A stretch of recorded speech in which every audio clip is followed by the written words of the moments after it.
Welcome to the Filmed Live Musicals podcast, a podcast about stage musicals that have been legally filmed and publicly distributed.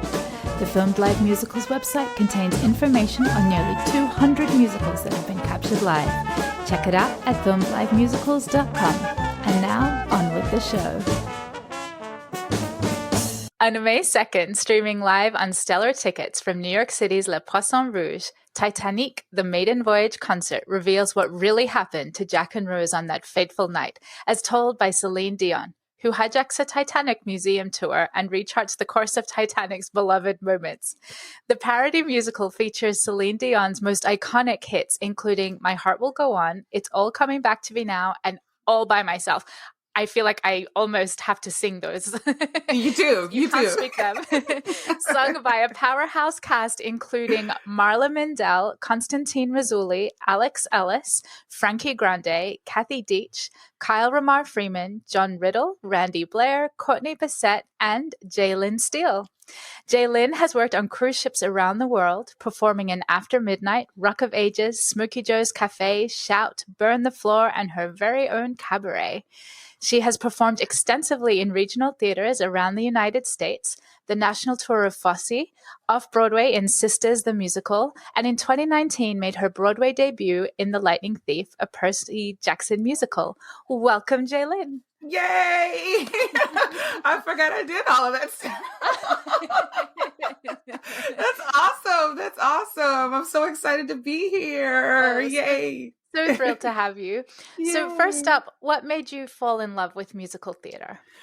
I think, well, as my mom would say, I was a very excited child. It was her sweet way of saying hyperactive. And so I got involved in just about everything in school that school had to offer. So I was in sports, I was in this, I was in that. But it wasn't until I started doing theater sort of in high school that I really, really started to enjoy and kind of find my place and find where I fit in. And we did a musical, Little Shop of Horrors. And I was, of course, one of the chiffons, or one of the Ronettes. I was chiffon and one of the Ronettes. And I think I had just so much, there was just kind of like an energy within me that I was like, you know what? I really want to do this. And so when deciding my major in college, my dad kind of asked, he's like, hey, you know, if someone asked you to do your job at 3 a.m, what would you have no problem doing? And I was like, I can sing and dance and act. So that's kind of the deciding factor there. And I just, anytime I'm on stage, it's so innate in me and a part of me and who I am. I just get such a joy, no matter what I'm going through. It's just such a joy to be able to perform and kind of, you know, perform for people and take them out of this crazy reality we're living in and bring them into this wonderful world of musical theater. So that's kind of how I fell in love with it. It was meant to be from the beginning. Yeah. So did you grow up in New York City, or where did you grow up? I actually grew up in a little town called Lamarck, Texas, and it's down by Galveston area. So in between Houston and Galveston, a little one-horse town called Lamarck. Sort of grew up there. And I love Lamarck. Lamarck was like one of those places you leave your front door open. Everybody knows everybody kind of thing. We had actually a really good sports program. I think our football team went to state. Our track teams went to state. Like a lot of our sports and everything. And then finally, we went to state for one act play. And it was great. It was so exciting. My theater teacher, Mr. Sheffield, he kind of nursed us. It was his first teaching gig, actually. He kind of brought the theater together. And then by the time I was a senior, we made it to state. Yeah, it was awesome. It was. What does making it to state mean? Oh, sorry. Yeah. Texas, such a competitive state. I just think everybody knows what happens. So in our sort of competitions, we have the districts compete against each other, then the regionals compete against each other, and then finally, everybody who's won those regionals will come in and compete against each other in state. And so we were able to make it all the way to that level. And they hadn't done that in Lamarck, I think, in over 20 years.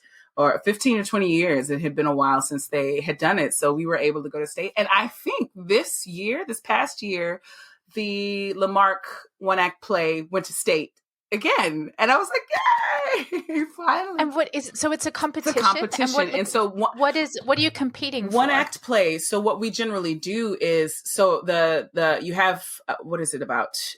It's 40 minutes, I believe, to put on a play in one act. So I think we did the Hypochondriac by Moliere, and what you generally do is they have a set. You have a basic set that you have to build your pylons on. You can put your extra things on, these set pieces and stuff like that. You have 40 minutes to do your show and then strike it all and get out of there. And it's every school district that competes and everything like that, there's a judge. They tell you, you know, this was great about it. This is what's wrong with it. This is da-da-da-da-da. But it's just sort of competition, basically. And we had made it through our district. We made it through the regionals. We did it semifinals, and then states like the finals or whatever. So, yeah, it's great. Wow. There is nothing like this in Australia. Yeah. We have like theater festivals and things like that, but there's not a competition sort of thing. No competition. Leave it to Texas. We turn everything into a competition. And what a cool way to meet other people from other schools and like find your theater community. Yeah, that was another thing about it. We though we were competing against each other, we learned a lot from a lot of different parts of the state, like the way certain folks did, you know, certain material. I think, what was it, The Crucible had gone through and Into the Woods with no music, which is very interesting to see because you can't do any music in a one-act play. It has to be just straight acting. Yeah, and there's so many rules and regulations. It's kind of hilarious, but amazing at the same time. But yeah, Mr. Sheffield, my high school theater teacher, he took several of the school years to like different levels. And I think prior to us going to state, I think the farthest they had gotten was regional, semifinals or regionals, somewhere along there. But we went to state. I got Best Actress too, and I was I couldn't believe it. I was like, little old me. The accolades started rolling in from a young age. I was just having fun. Yeah, but it was great. I think they held them in Austin, Texas, and it just came as a shock to us because we were just loving what we were doing. So, you know, the whole competition aspect of it, it was great, but at the same time, we were just having fun. So it was awesome. I wonder if that's something that will be, or in the past year has been streamed. So many high schools, the licensing has changed over the past year, and high schools are now streaming their shows online. And I think that's a really amazing opportunity. Yeah, I think so too. I would love to see like the one act competitions now as opposed to many years ago. No, I graduated in 98, so that was the year that we won state. So many years ago. I now look back and they're like posting pictures of this, and I'm like, oh my gosh, that was so long ago. But it's okay. It's amazing how the technology has changed at that time. Like, social media didn't exist. The internet barely existed. Barely. I mean, it did exist. It was dial up. You had to wait for that. That sound. Ba-ding, ba-ding. Before anything happened. Titanique was first performed in LA in 2017. Yes. And at the Green Room 42 in 2018. When did you first become involved with the show? Actually, 2020. I know it was fresh off of The Lightning Thief. We just closed in January. Getting back to real life and reality, you hit the audition circuit, and I think I was doing like 2 or 3 a week at least, you know, at the time. And you know, everybody's always like, "Oh, once you get one Broadway show, you just get another." Da, da, da, da. And I'm here to tell you that's not the case for everybody. Not the case for all. So auditioning, and funny enough, Ty had called me. He was like, we're holding auditions for Titanique in, what was that? I think it was right in March or February. somewhere in that area. Oh, no, it was in February. It had to be before, I think early February. And so I was like, yes, I'll be there, not thinking much of anything. But then we got into that room and the material and the production team, like everybody was so fun. And you felt like you could just do whatever, act the fool. And it worked. It worked with the show. And so I would say that, like, just with that experience of the audition itself, I knew that the show, I mean, it doesn't take itself too seriously at all, but it also, like, is amazing because of the talented cast they have involved. It's crazy. I'm just excited to be a part of it. Oh, it is such a stellar cast. Given Celine Dion's incredible catalog of music, what did you sing a Celine Dion song for your audition? I did. I auditioned for what was it? Well, I sang River Deep Mountain High, but that's Tina. But I also did All by Myself. They had me sing that one, which is the and Molly Brown's track as well. And luckily they actually gave us like several different keys, and I was like, I'll take the low one, please. To that own self be true. But yeah, that's I usually don't really touch Celine because she is so amazing and held in such high, and like, just, it's the same reason why I don't go for too many Patti LaBelle songs or too many, there's a certain caliber that you got to make sure you portray when you sing those songs, or else it feels like disrespect. So so I choose my Celine songs carefully prior to singing them and presenting them to the world. Mm-hmm. Yeah. So you're yet to start rehearsals. Yes. When do you head into the rehearsal room? We don't head into the actual room until 3 days before. Yeah. What we're doing is a sort of the Zoom aspect of rehearsals, which it'll be new and exciting and fun, but it'll also give us an idea of, what we're working with. And I think with this group, because so many have done it before, they probably don't need too much, sort of going over. It's just for us newbies. Us newbies have to get it quick. But I'm used to that. I've done it a couple of times in my career now, sort of having to come in and be like, okay, where's everybody at? All right, let's do it. Yeah, let's go. Sort of makes it fun.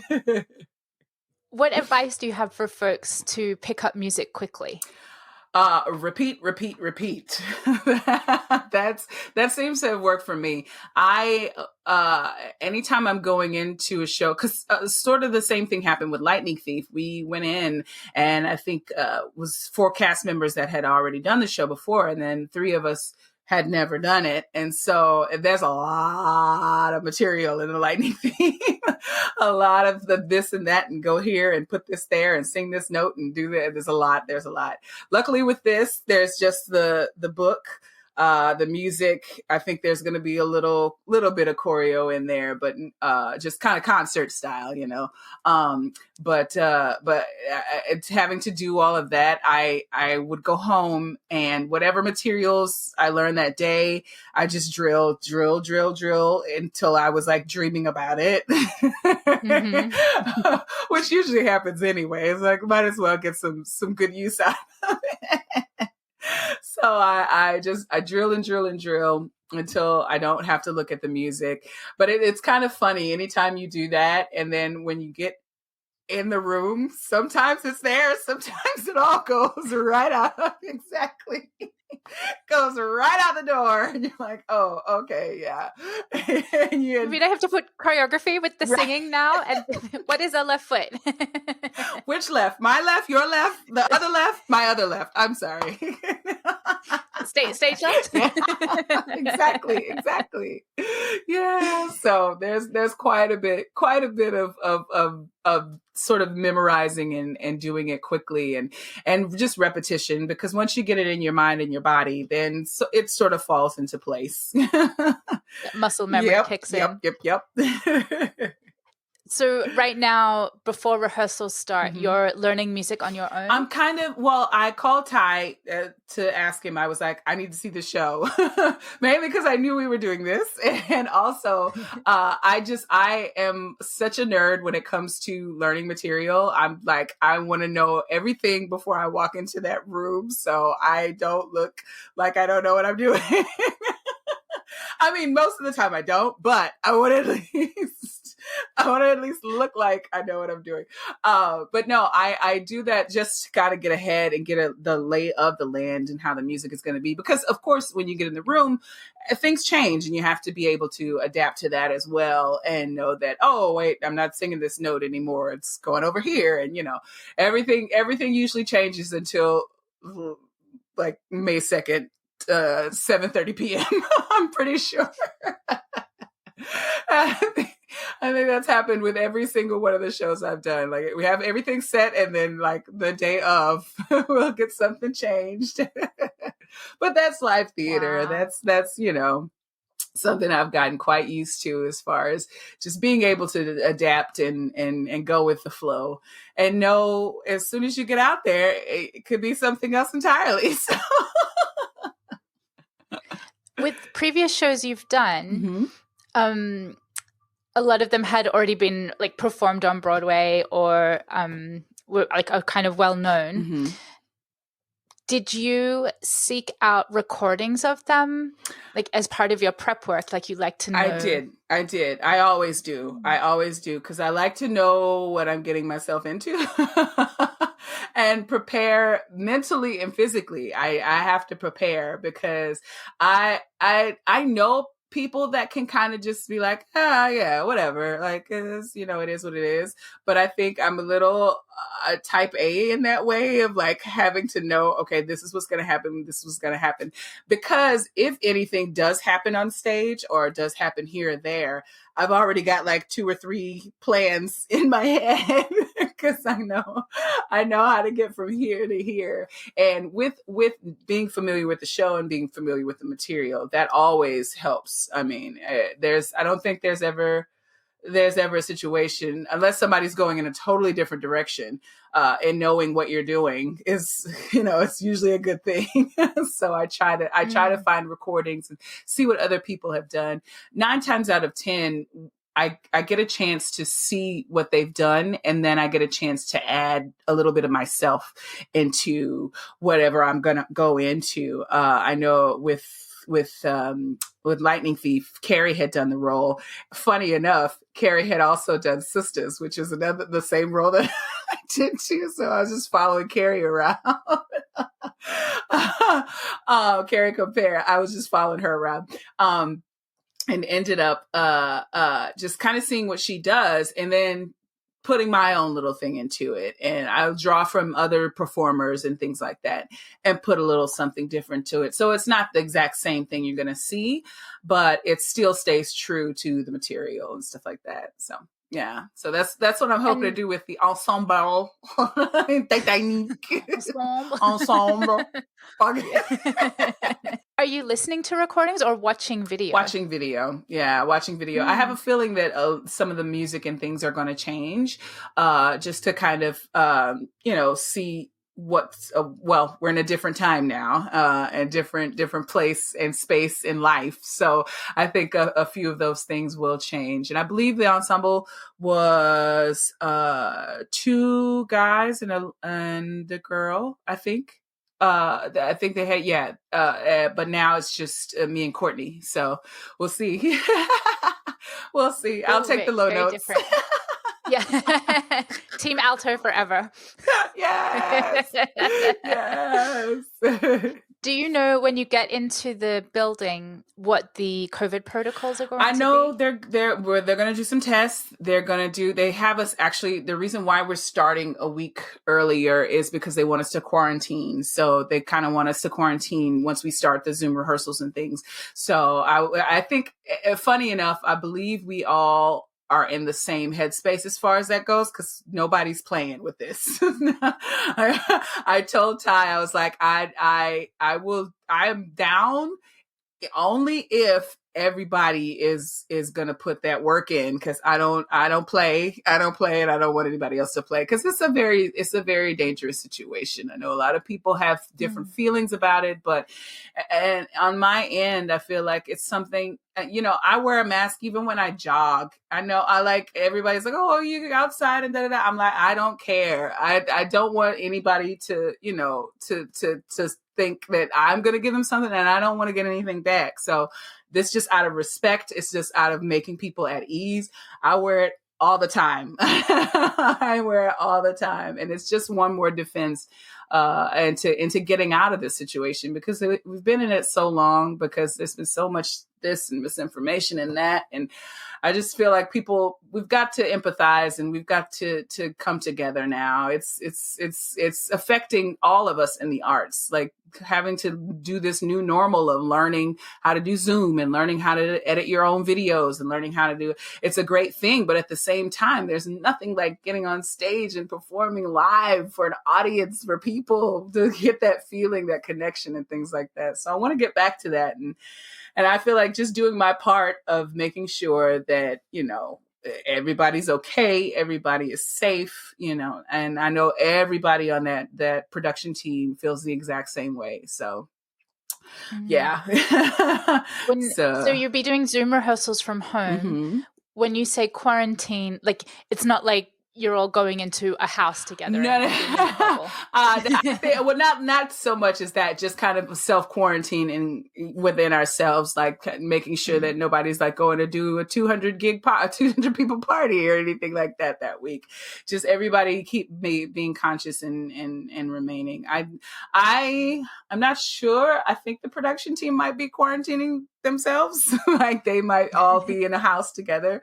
I'm not sure. I don't know for sure, but I feel like that might be the way, because there's a lot of people from like LA and a lot of people from different parts coming to New York to do it. So I think that's one of the main reasons why we're trying to quarantine and just be safe. And I think everybody's in the same mindset, because we didn't want to do it if folks didn't feel that way, So I feel confident about everybody being on the same page with that and being safe.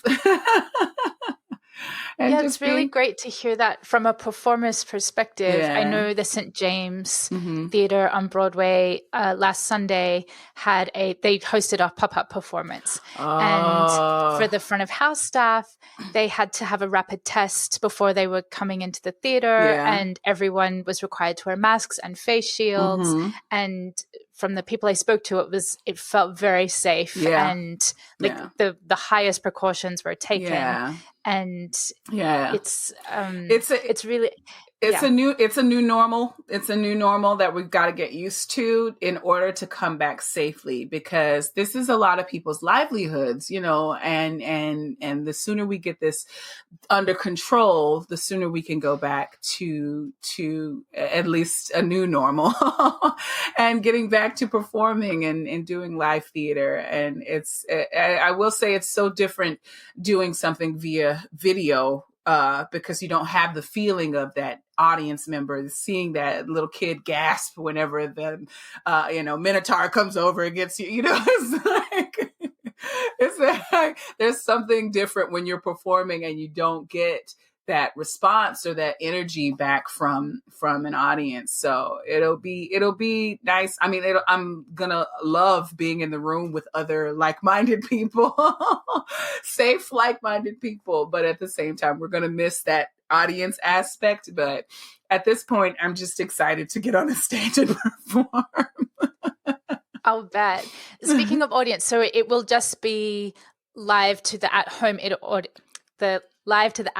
audience. There won't be an in-person audience. No, I don't think so. No, I don't think so. I think it's just going to be the live stream aspect of it, as far as I know. Mm-hmm. Could be something different. TBD. yes. TBD. As far as I know, the audience is going to be at home, which is amazing. I know I talk about, wanting to get back into the theater, but the one thing I have kind of appreciated is being at home to enjoy some of these shows. So I don't have to pay $20 for a glass of wine when I'm there. Can you think of what you've been watching? Like, can you recommend anything or share something that you've loved? These have all been like gala performances and fundraisers for the most part. The Sharon Playhouse, I actually was a part of that one.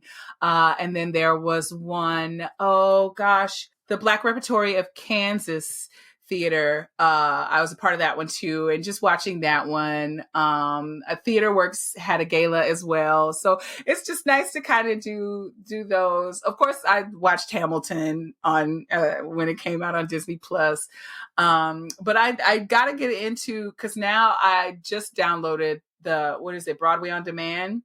I just downloaded Broadway on Demand, so I'm gonna get into that one. I don't know what I'm gonna watch first. I'm gonna do like Netflix and just flick through and see. If you need advice on what to watch, there's a whole database in the Film Live Musicals website. I saw that.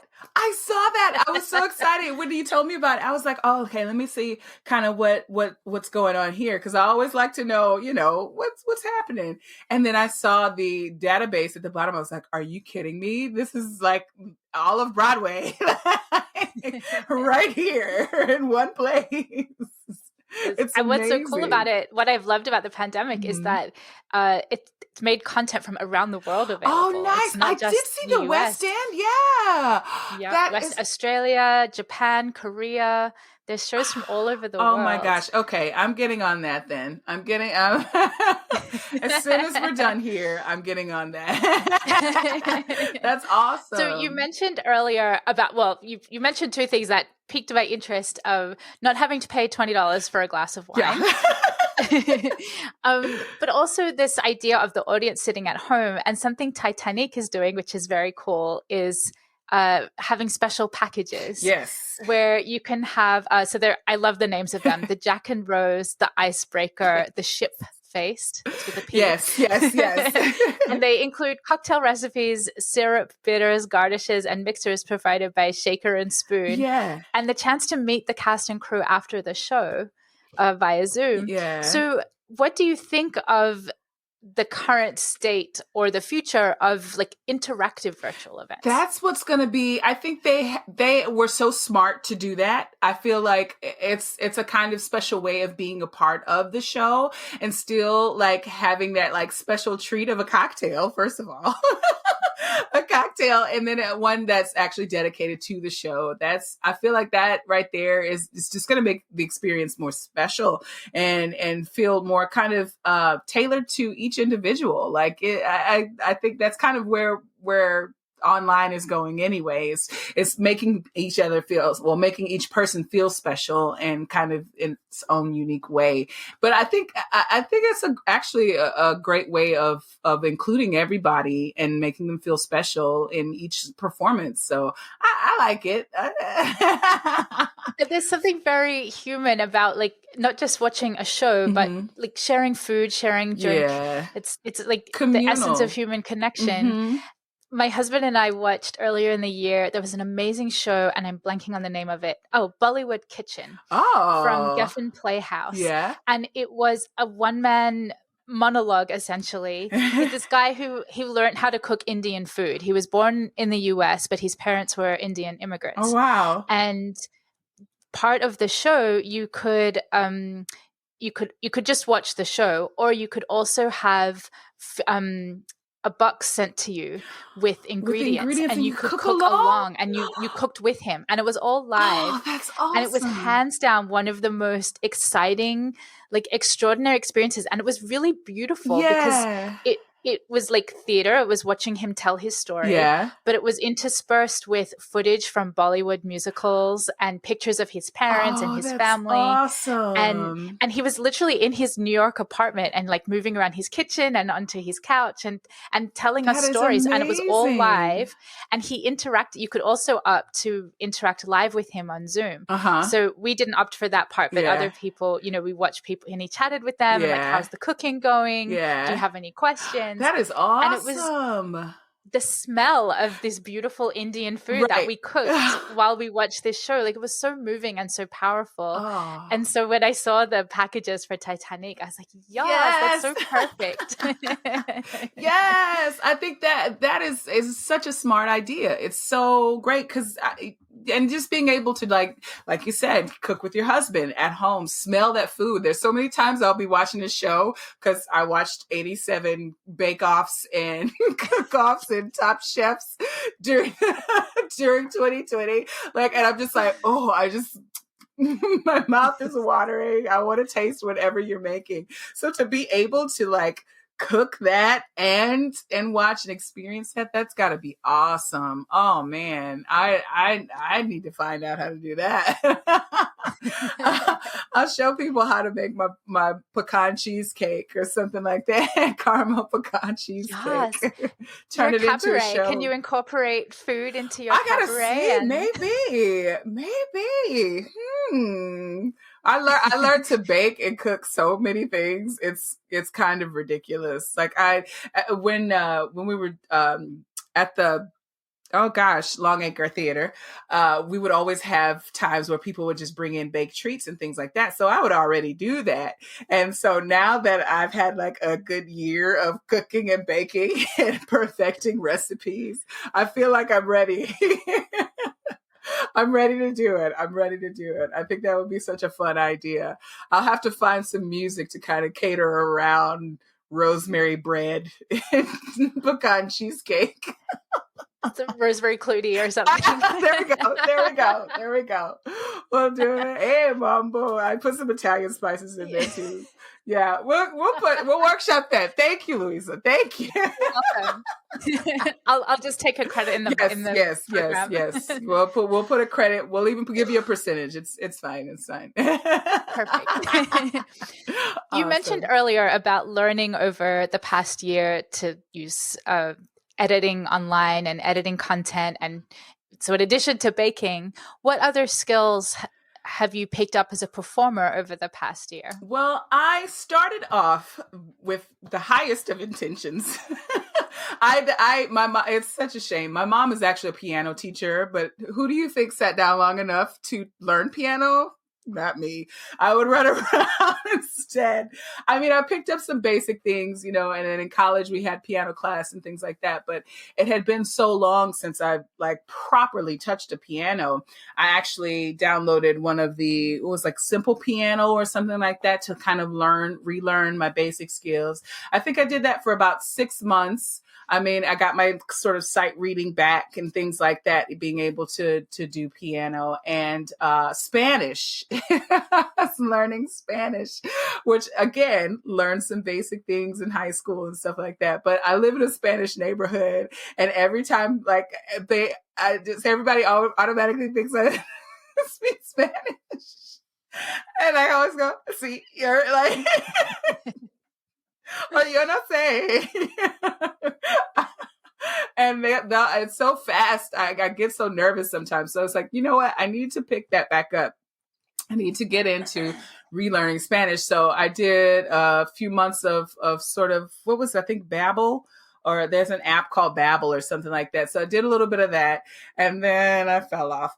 But one thing that I've like kind of fallen in love with, that I've been dedicated to, is learning sort of video editing with Final Cut and things like that, and having to learn Logic as well, which is like audio and everything. It's a audio work something. there's a proper name for it, which I've forgotten.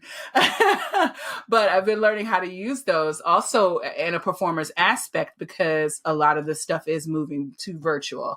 So I don't want, if I'm going to sing and dance at home and do all of this stuff, I want to know that the product that I'm giving out is really good. So I've been kind of learning how to navigate that. Many YouTube videos. I think my husband had like a Final Cut basic training software thing that he had gotten from somebody. So I learned all of that and kind of just learning how to put those together. So that's why the COVID commercials that I did on my on my Facebook and Instagram it became a treat for me to do, because not only was I kind of putting this stuff together in Logic and things like that, but I was also putting together the videos and stuff, so that I am able to do that on my own, instead of, I think I used to pay somebody to put my demos and things together. And now I do it all myself. So that is one accomplishment I think that I did.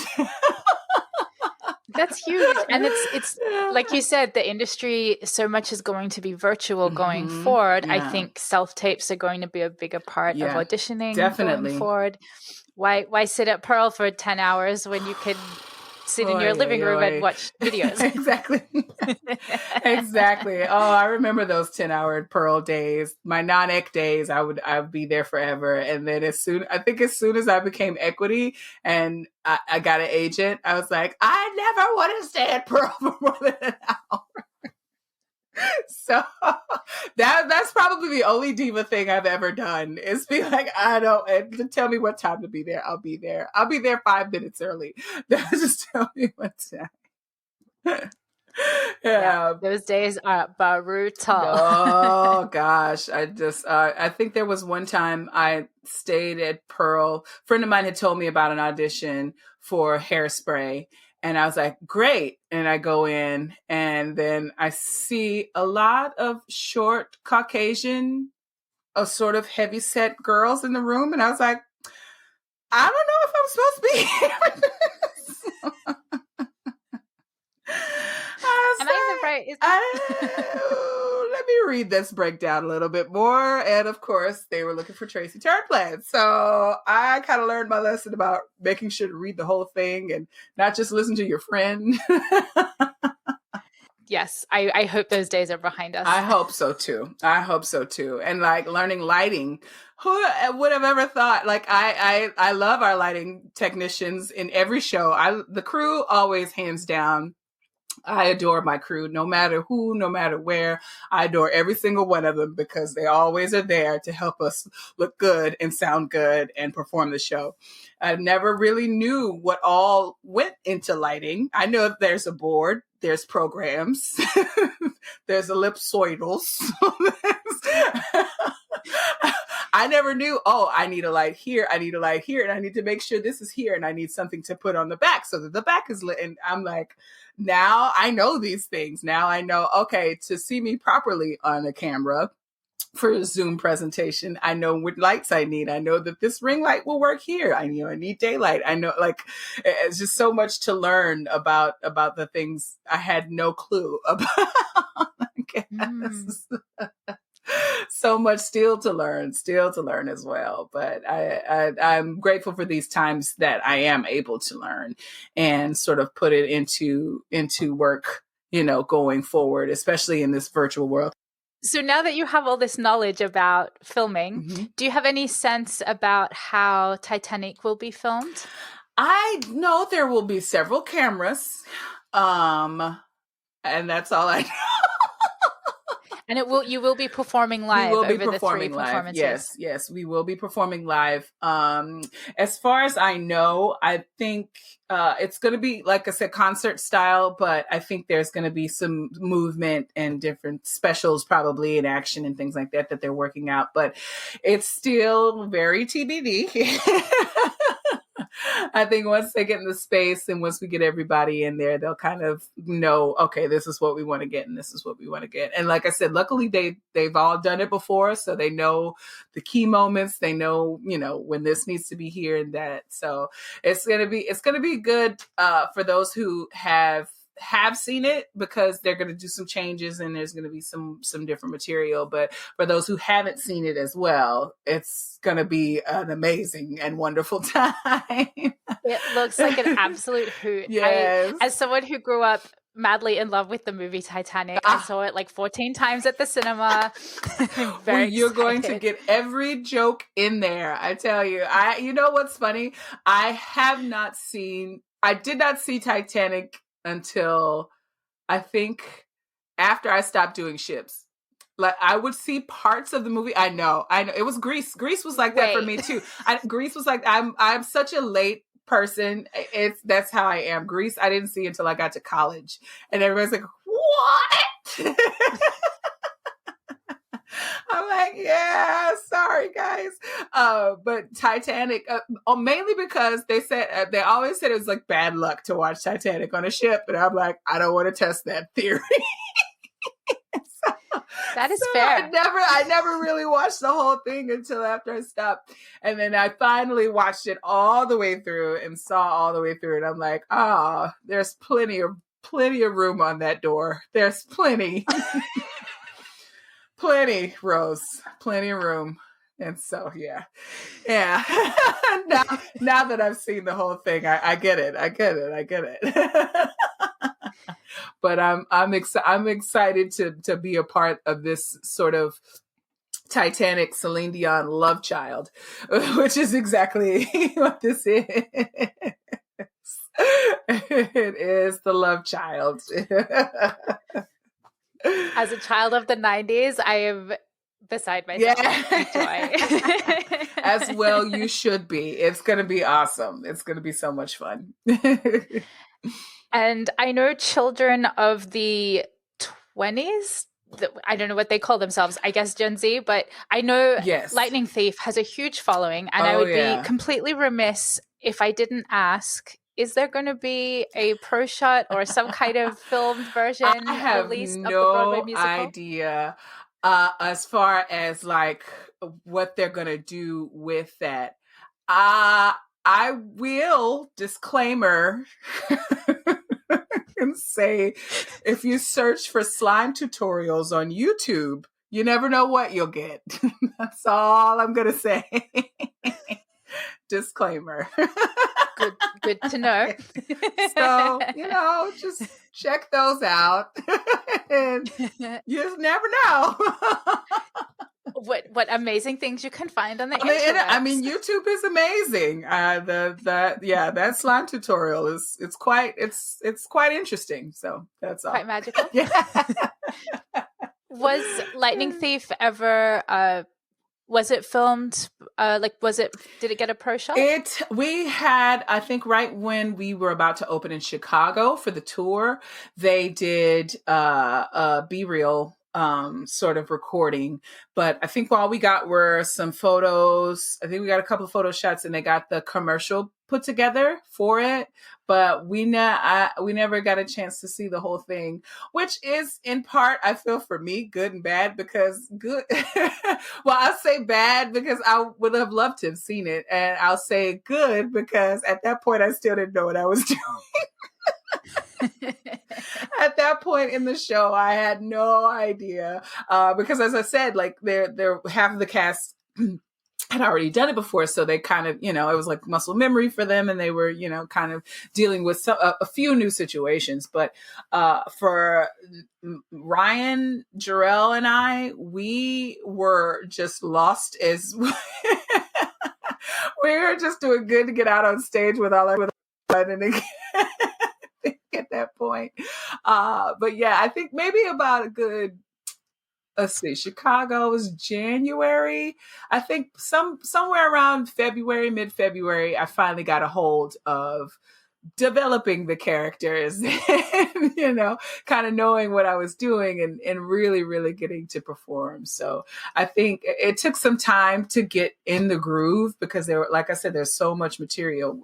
with that show, you're basically, what are you doing? You're getting ready to go on. You go on, you do your thing, you go, you push something off, you take your wig off, you change it, and you come back, and it's like never ending. It's constant, constant, constant, constant. So there was a lot of information.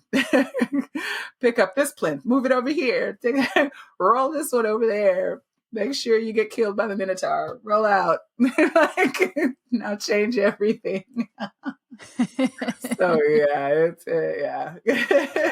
this one there won't be as much. Titanique won't be as much things going on, but as many things going on. Excuse me. But I think it'll still have that kind of feel of like, all right, let me make sure I know what I'm doing. Dive in head first. Yes, exactly. So to speak, exactly. on the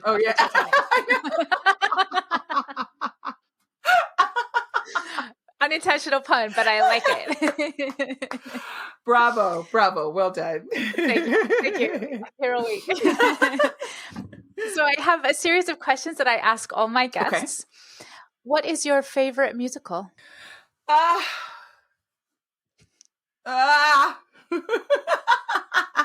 It's a tough one. It's between Fela and Once on This Island, I have to say. Yeah. And Fela was filmed live at the National Theatre. Yes. I wish Once on This Island had been filmed. I know. And I have several friends that were in the revival. Yeah. So it was, I would have loved to have seen that. What do you love about them? I love, first of all, that it's great representation of me and myself and my people. And I think the story is so amazing, especially for Once on This Island. The story is so magical and amazing. It's heartbreaking, but it's there's still like an element of sort of truth and feeling in it.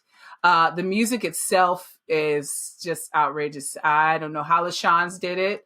I don't know how because it's up there.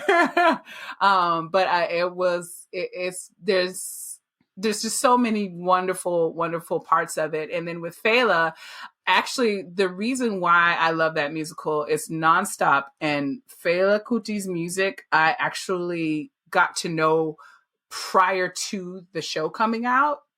So I had known it for a while and I'd known a little bit of his story, but to be able to see it on stage and to see, kind of like, again, the great parts about it and the heartache about it and the realness of it, it just made it that much more. And I'm not going to lie. I love to see us on stage. I do. I love to see us on stage. So it always makes me just genuinely happy. And that's those two, just my absolute favorite. Yeah. I'm with you on that. Yay. And my hope is that, when Broadway reopens, that we see more people of color, more Asian Americans, more just everybody. We're done with white people. Yeah. We've seen plenty of straight white men. Yes. Yes. Let's see a little bit more variety. Yeah, I'm excited for that too. Yeah. Do you have a favorite filmed live musical? Do I? Have I seen any? I think the only filmed live one I've seen is Hamilton. I'll say Hamilton. Yes, Hamilton. Hamilton is my favorite live film. Yes, we'll go with that. I have nothing to compare it to. Filmed theater is it's not quite theater because it's not the in-person experience, but it's not quite a film either. So what should we call it? Film theater should be called virtual theater. Virtue theater. I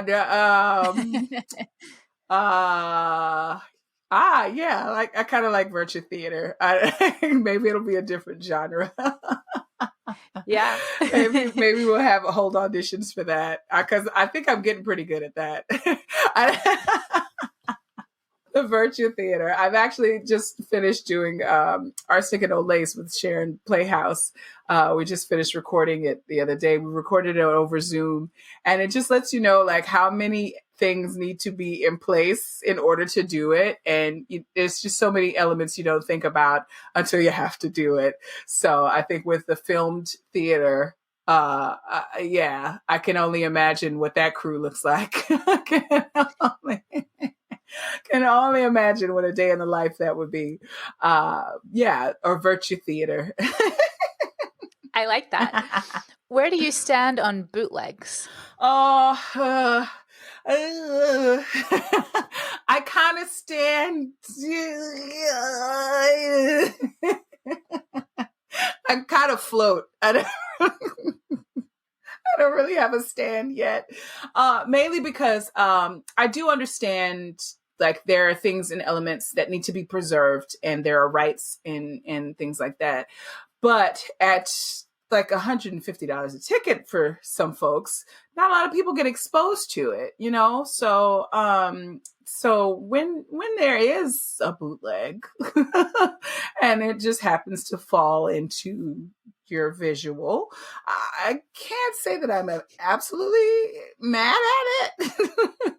But I do understand, like, rights reserved and you know, people put this stuff, you know, together in order to get their story out there, but they do it to make money too. Like, but in this day and age, with all of the cultures and all of the arts so scarce, I feel like it's important for everybody to be able to kind of get a chance to see it, get a chance to be a part of it. And, you know, like I said, like Hamilton being able to be watched by everybody, most likely at like $1,000 a ticket, people aren't going to be able to pay that. So, you know, it was nice that Disney, you know, went through that and it wasn't so much bootleg as opposed to release for the masses, which I agree. I feel like everybody should be able to do that.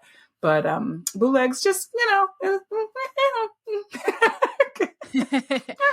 Great answer. Yeah. It is a very it's a complicated It's complicated. thing. It really is, because I see both sides of the argument of you know, as far as like being able to preserve and reserve these things, but at the same time, you know, people need to see it. You know, those that aren't able to pay so much for a ticket. So yeah. What stage musicals do you wish had been filmed? Well, Fela. Well, no, you said Fela was filmed. That's right. That's right. Once on the Silent Revival. What other stage? I'm trying to think of like my theater experience. It's so bad. Like, I, as a musical theater kid, have only seen so many Broadway shows. I haven't seen that many. I used to tell people I'm probably the most musical theater person you've ever met. It's hard when you're busy in the shows. Right. Or you're like out to sea. Like, it's a little difficult to go and see some things. I'm trying to think though. What shows have I seen? That is Wicked. Wicked's out, right? Wicked. No, the stage show hasn't been filmed. The stage show hasn't been filmed. There's a film that's like, no, and there's a movie version that's been like in the works for like 10 years. And it's, goodness gracious. They need to just film the stage play. It'd just be so much easier. I completely agree. It really, really would. Just Wicked when I finally got a chance to see it. Yeah, because that was another one that I hadn't seen until after everybody else. I feel like that's it's a great story as well. The music is amazing and the characters are awesome too. Like, it's something that everybody needs to get a chance to see. So I kind of wish Wicked. Yeah. Oh, I'm totally with you on that one. What would you like to see filmed in the future? What's coming up? I'm trying to think. What do we have coming up? I'm trying to think. I know I have briefly seen, like, through my email shows that are in the work. I mean, I would love The Lightning Thief to be filmed. I know there are many fans that agree with you. I would love. It's one that pops up all the time. Mm-hmm. It's like people are like, "Where's the Lightning Thief pro shot?" Right. I would love for that, but I understand that there's a lot of things that are kind of in the works. They did release the rights though, so that now the high schools can do it and everybody can do it. So I'm sure somebody might get some bootlegs or so. Some high school performances somewhere. But I would love The Lightning Thief to definitely be one of those shows. Yeah, I think. Yeah. Yeah. Oh, Jalynn, this has been so much fun. Thank you for sharing your light and your warmth. It's always a pleasure to chat with you. Yay. Where can we find you online? You can find me at Jalynn Steele. I'm on Facebook and Instagram, Jalynn the Entertainer. There's, I think, some underscores in between each word. So Jalynn the Entertainer, you can find me there. On Twitter, I haven't touched it in so long, I'm embarrassed to say. So I probably only have like 5 followers anyway, so don't worry about it. But Instagram and Facebook, you can definitely find me out. And my Facebook page, Jalynn Steele. I'll have all of the upcoming events on there as well. So yeah. Wonderful. And we'll have links to those pages in the show notes. And make sure to check out Titanique, the Maiden Voyage concert on May 2nd. And tickets are available from Stellar Tickets. And there will be links to that in the show notes. Jalynn, thank you again. And thanks for listening. Filmed Live Musicals is a labor of love. And we'd like to thank everyone who makes it possible. Thank you to our patrons, Josh Brandon, Mercedes Esteban, Rachel Esteban, James T. Lane, David Negrin, Jesse Rabinowitz and Brenda Goodman, Al Monaco, David and Catherine Rabinowitz, and Beck Twist for your support. If you'd like to support Filmed Live Musicals, please like and review on your podcast app. Find us on Twitter at Musicals on Screen and on Facebook at Filmed Live Musicals. If you'd like to support the site financially, you can find us at patreon.com/musicals on screen. No matter what level you're able to pledge, you receive early access to written content and early access to this very podcast.